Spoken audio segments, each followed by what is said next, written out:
Hey, everybody. Thank you for joining us and welcome to the Product in LA podcast.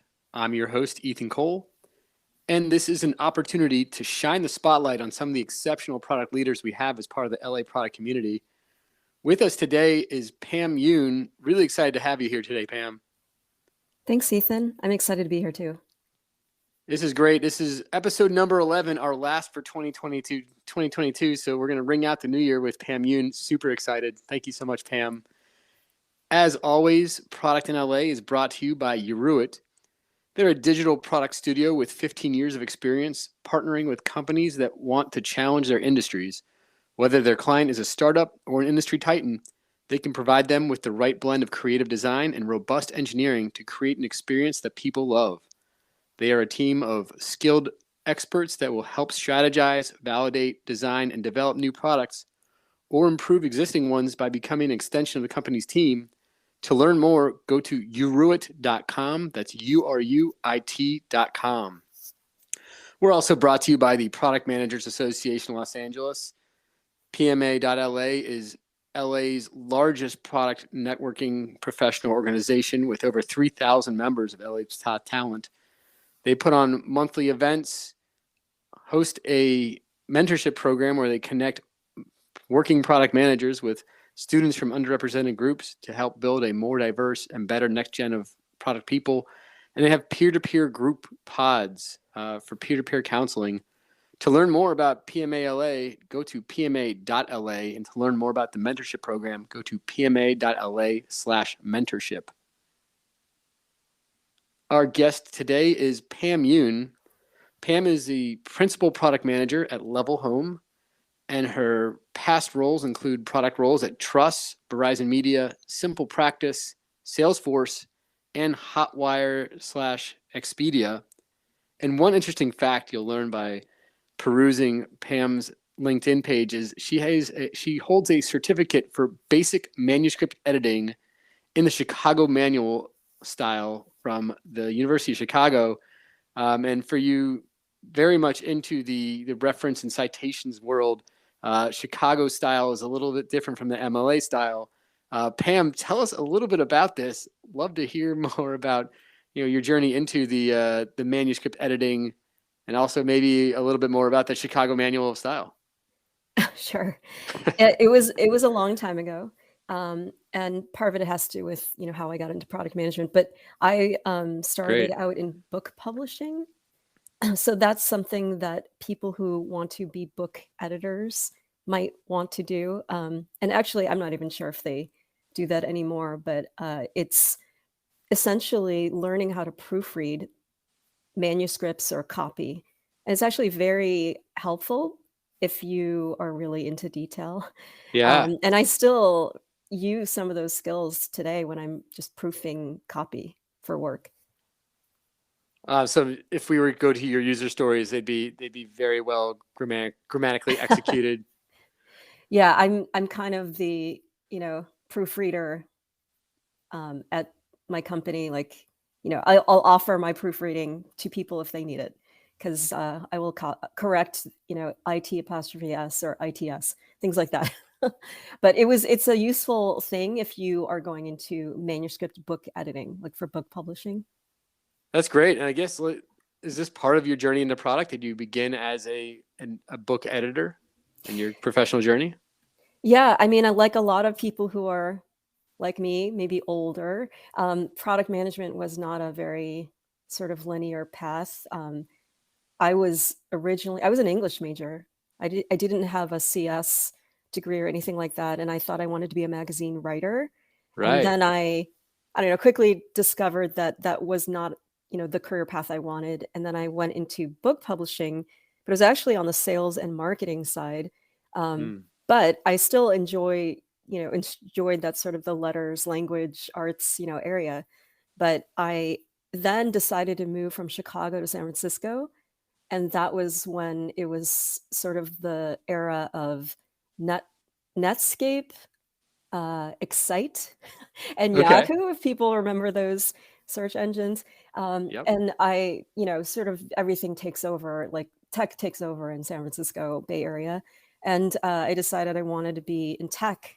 when I had a friend who was an engineer who worked at Netscape, and he brought me to his office, and I saw that you could wear shorts and flip-flops to work every day. And then they had free drinks in the refrigerator. And I thought, wait a minute, I'm working in book publishing. We don't get that. And I sort of was like right place, right time. I mean, in San Francisco, Bay Area, late 90s. And I, had no experience. And I basically took a free HTML class. This is before the days of like Squarespace, Wix, those kinds of website building tools. And so I created my resume in HTML. And, this is the days of printed resumes. So I would, put that in to sort of like prove to people I had some technical acumen. And I got lots of rejections. But then finally, one software company, enterprise software company in Oakland, took me on through sort of like a marketing coordinator role. And then in that job, I volunteered to work on the website, the corporate website. And then from there, that sort of, helped me get a job at Intuit as a web producer, which was kind of an interesting role because it was content like writing, but also production, like, using a CMS, but using HTML and some other, sort of technical areas. And so that's where I saw my first product manager at Intuit. And then after that, it was sort of, then my next job was product management in a startup in the first .com era. So did you saw your first product manager? Were you working directly with them? Were they writing the user stories for you and you came as a developer? Well, not really. This was off the shelf packaged software. Okay. It was not necessary. I don't even know if the concept of software product management in terms of, not a physical software, disk existed then because it was so long ago. That's awesome. Yeah. So, but I just, they were all MBAs. They all led the meetings. They like determined the roadmap. And so it was, it was very similar in terms of what you would do. It was just not necessarily, web software. And then I have to go back. Did your attention to grammar translate also into the HTML class you took? Oh yeah. Were you like a meticulous coder when you're doing the coding for your resume? Yeah, that it is an interesting skill because you have one character could make everything off, and so that I guess being detail oriented in general is helpful. Of course, now there are lots of tools you can use for programming, and there are a lot of like sort of guides. But back then it was very basic, but it's a very simple language. And then when you joined that startup, what was product like when you did that? How many people were in it? Was there a product org, or were you the product manager? It sounds like you had a title for product management as well. Is that right? Yeah, definitely. It was a startup that I think had maybe like 50 people in San Francisco, and we were building our product. And I feel like it was a product that was ahead of its time in a way because it was a product that let you store your files and photos and bookmarks on the web. Like you had a login, so you could go to any computer, log into the site, and access everything. And Wow. I think it was just ahead of its time. The investors, I don't know, got scared and just shut it down, and they laid like half or more than half the company off.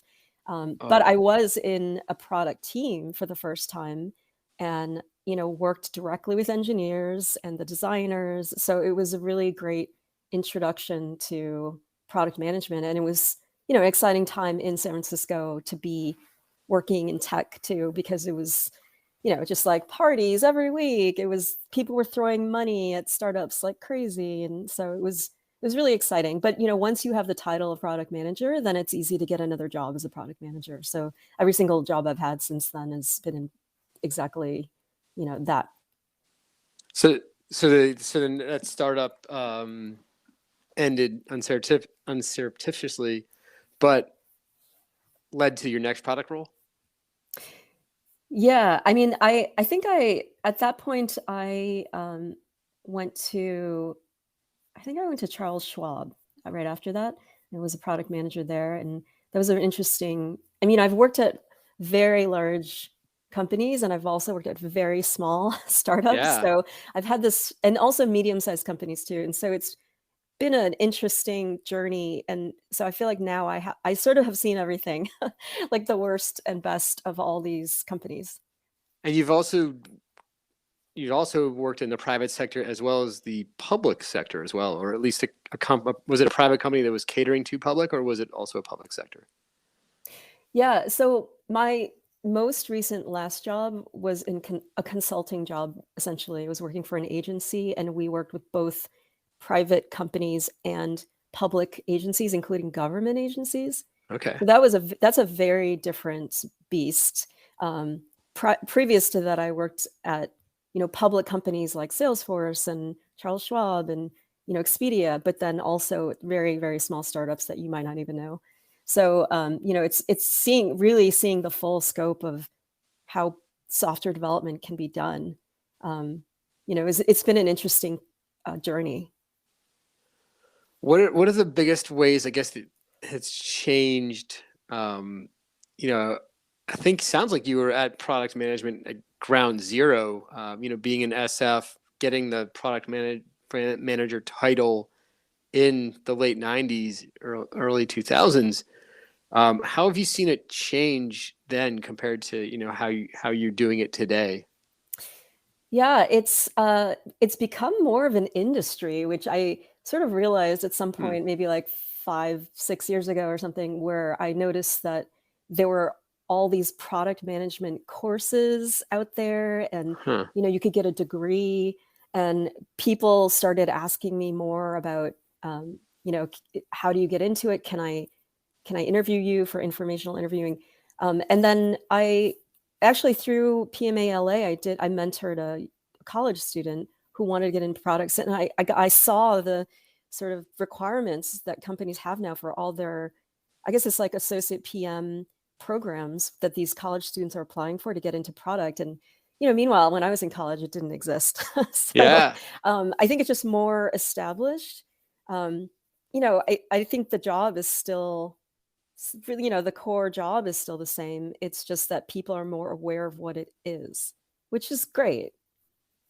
Well, that's interesting. And this idea of product management as an industry, do you see it as differentiated from, say, product design or engineering, where they have boot camps? And you don't have to have an opinion because we're just kind of going off of this. But do you, when you think of it as an industry, you think is it different from those other fields within software development? I think it is, because when I talk to people who want to get into product, I think a lot of them feel like they want to be in tech, but they're not engineers, and they don't have that sort of mindset, and maybe Yeah. they don't have the design mindset. And I think sometimes people see it as Huh. like, well, I want to go to a business school, so that's the profession that I'll do. But I feel like it's definitely always evolving, because it still is pretty new as a profession. Yeah. It's not, it's like when you fill out, say, what is your occupation? Like, I never know where to put my role, because it'll say IT, and it's like, well, it's not officially technically IT department. And it's not design Yeah. officially. It's not engineering. It's so it's still in the sort of between area, but that's what I like about the role. It touches many different areas. That's funny. I often find myself having to hit the other selection, the other radio button. Yeah, I Uh, do the same. um, and then where do you see it going in the future? I'd love to, having the view of being at ground zero, working as a product person for the last couple of years. Like, where do you see it going from here? And I guess also curious to first from like as a profession and then maybe as an industry. But let's start with the profession. Yeah, I mean, this has already been happening, but you know, a long time ago, there was no such thing as a chief product officer. Hmm. Having a C-suite role for a product person, was sort of a newer thing. And then obviously now it's more established. And so I feel like it's like sort of gaining the respect in a company that it's an important Mm, role and, on the level of a COO potentially, or yeah. CTO.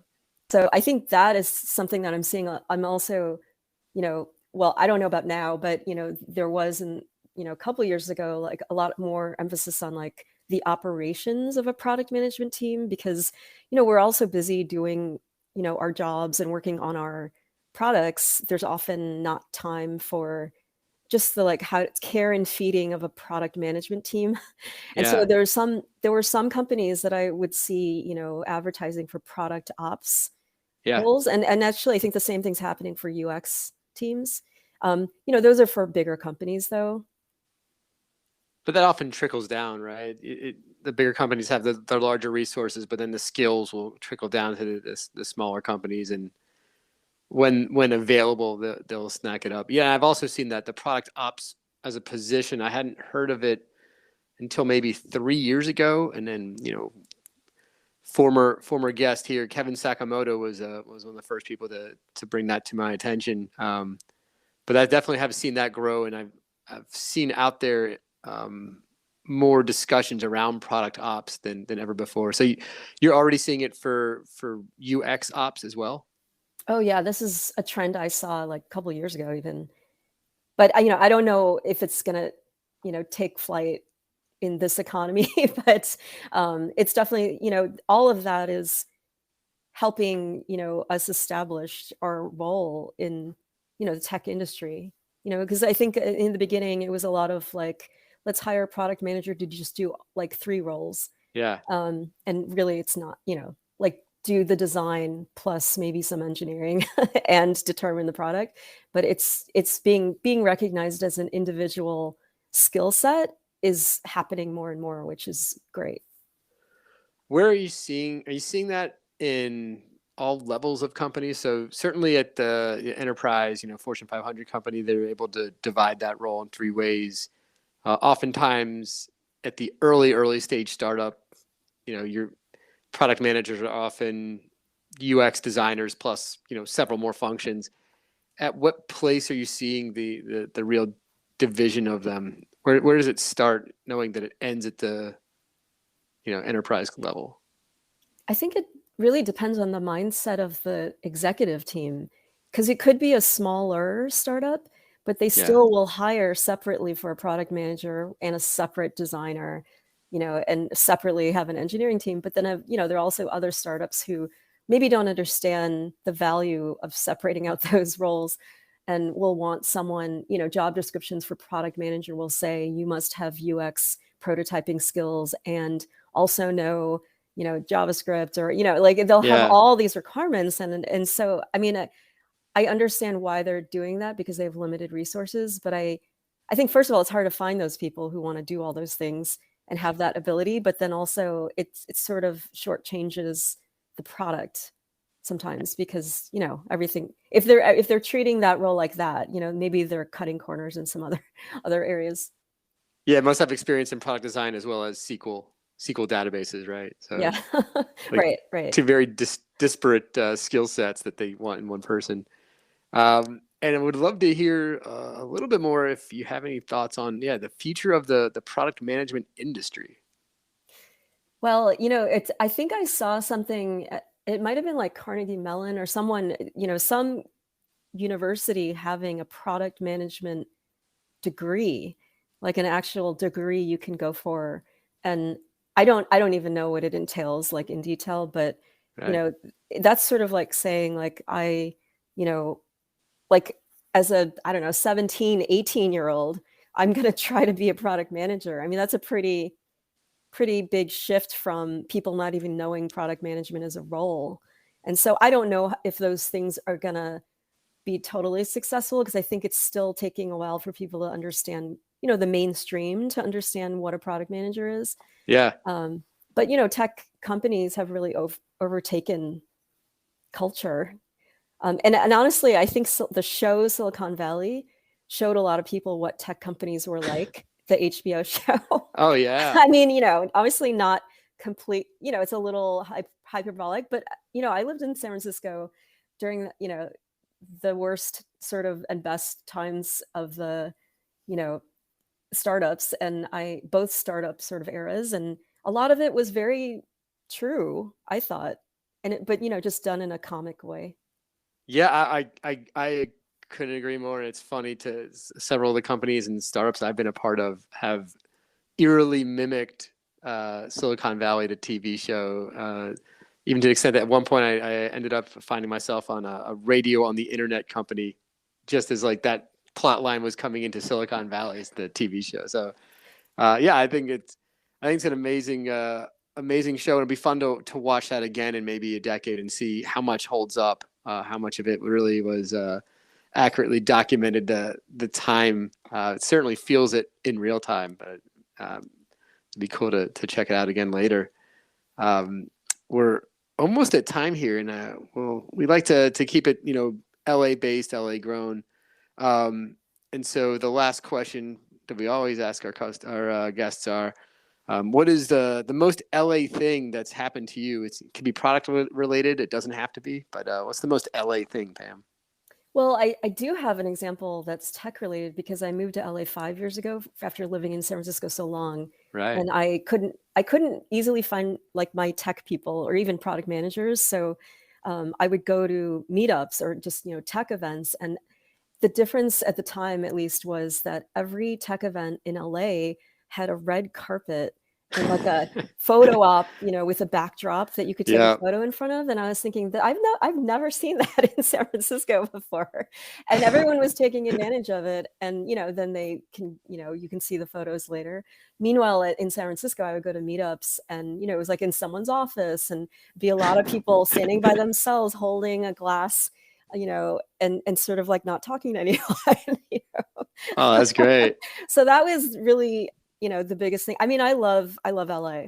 I love that, all different kinds of people are here, and it's, very diverse. And, I think it's just, it's actually, I'm embracing the sort of LA image thing. Like if you accept that's part of LA, like it's fine. That's great. Yeah, no, and having been a product of the LA tech scene myself, it comes second nature that you go to events and there'll often be the photo booth or the backsplash. So that's terrific to think about that as a very LA thing. It's second nature around here, but that's certainly true. Well, thank you again so much, Pam. It's been terrific chatting with you. Thank you for sharing your story, and it's been fascinating to hear about your own journey and also the journey of product and where it could go. So thank you so much. No, thank you. It was a great conversation. Yeah, and like to thank our sponsors. That's the Product Managers Association of Los Angeles, PMA.LA. Pam mentioned being a mentor, so thank you so much for participating in that program, Pam. And to learn more, go to pma.la/mentorship. Also would like to thank Uruit. That's uruit.com. If you have any software, product, or design needs, check them out, uruit.com. I want to thank you all again for joining us. This is the last session for 2022, and we look forward to seeing you in 2023. And we'll see you next time on Product in LA.